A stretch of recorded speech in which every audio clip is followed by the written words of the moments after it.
let's talk about one of the most enjoyable and revealing parts about corporate America, the interview. Not only is this the start of your miserable and no doubt painful journey into a hell that you feel like you can't escape, but it's a process so absurd, you really have to wonder what jackass came up with this bullshit.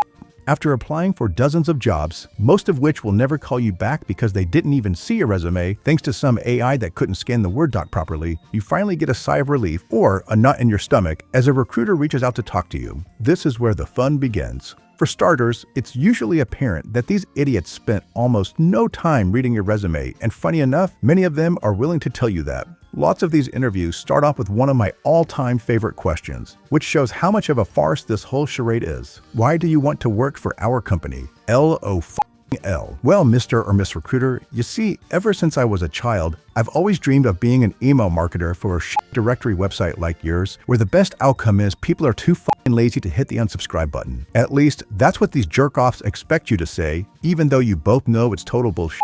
Doesn't that sum up corporate America right there? Asking a question where the only possible good answer is a lie? What if we just told the truth? Well, I actually applied for this shit job because I need money to live paycheck to paycheck, and you were the only one that got back to me. I wonder how that would go. And these people are so brazen when it comes to talking about compensation. What are your salary expectations? Oh, I don't know. How about you tell me your company's pay band, which we all know you already have set in stone, and I'll tell you if that works for me, you stupid prick. Of course, they don't do that. Recruiters are rewarded for lowballing new hires. That means from the very start of your relationship with a company, they are already trying to shove a pitchfork up your ass to see how much pain you're willing to take. My favorite part is, if you're dumb enough to give them a number, they'll try and say that they can't pay that much and then follow it up with some spiel like this. I can tell you right now we can't go that high, but listen, Bob, we have a great company culture. I've worked here for a year and oh my God, let me tell you, it's the best place I've ever worked. We have a sign in the building that says no assholes allowed. We're a big team and there are no politics. Give me a break. Of course, even though these pecker gnats are trying to screw you out of a fair market value, the company is often more than willing to hire consultants or buy subscriptions for basic tools that cost tens of thousands of dollars a month. But $5K more a year for you? Nah, fuck that.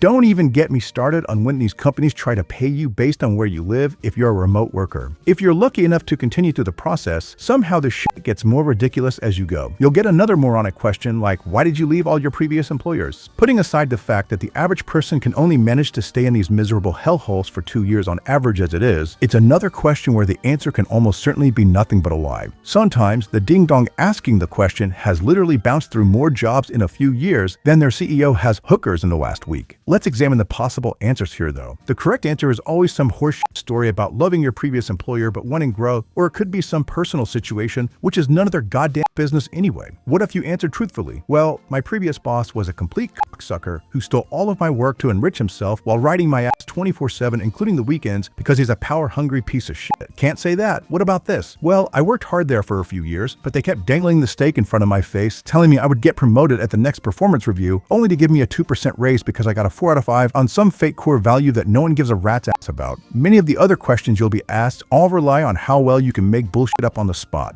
Okay, Timmy, tell me a time you came across this oddly specific but unlikely situation, and how did you handle it? Well, that's never happened, but I can't say that in this superficial mindfuck of an interview I'm in, so let me do my best LinkedIn influencer impression and pull something out of my ass that sounds like a story you'd want to hear. And how about the do you have any questions for me question? While you may want to get off the call as fast as humanly possible while you're still ahead, it's another one of those workless etiquette things that someone needs to be smacked in the balls for coming up with. And what do these people think? If you don't ask me questions until the time runs out, I'll tell everyone you're not even interested in the job. Then there are the random disqualification questions that are completely meaningless to whether or not you can do the gig, but ones these clowns have convinced themselves make a difference. Like, how many people worked at your last company? Seriously? What the absolute fuck is wrong with these dipshits? It's not just the things they ask you though, it's also how they treat you throughout the whole ordeal. If you're lucky enough, your interview process might include doing real, unpaid work that the company could later use. The audacity of some of these places asking for this is unbelievable. Then, despite interviewers often providing instant feedback to the recruiter, who, let's be honest, is probably sitting on their ass twiddling their thumbs, it could be days before you hear anything, even though they want to move you forward. Which is on purpose, by the way. They want you worried you won't pass, so you'll just be glad at the end of the process and take any lowball offer you might get. On the other hand, at any point, you may never hear from these Machiavellianistic douchebags again. I know when I think of a great company culture, it's when the recruiter can't take 1 minute of their time to stop the suffering of a candidate waiting to hear with bated breath which prison cell they escaped from with a simple email. No, sorry, the busy recruiter doesn't have the time or respect to respond to your rat ass. But if you get to the end and you're offered the job, then you still have one more final step of dealing with these cheap pricks negotiating your salary. The recruiter will get back on there and sell you the company's ass about how great they are and then proceed to do everything they can to fuck you out of even the smallest amount of money. Sometimes it's the other interviewers playing a part in how much you get screwed. I was once in an interview debrief discussing a candidate for a project manager role. The recruiter said it felt like everyone was on board with the candidate, but the conversation came up that they felt like they were a senior project manager level instead. While everyone else, including the hiring manager, agreed, one of the lower level employees on the panel out of nowhere said, "Senior, are you serious?" and then proceeded to come up with a bunch of bullshit excuses to not offer this person a higher position. Now I ask, what on God's green earth did this stupid fucking wheel-running rat have to gain by taking away this person's money? They weren't on the same team. They didn't even have the same boss. This little corporate cocksucker just wanted to fuck someone else to fuck them. Maybe I'm too harsh. In fact, it seems like the process perfectly encapsulates not only what corporate America is, but what you can expect from it every day of your miserable life that you spend in the office. Getting screwed on compensation, but gaslit about culture, being asked gotcha questions in meetings to make you look bad in front of the boss, your coworkers backstabbing you to earn political capital. But hey, at least they were honest about all of this during the interview.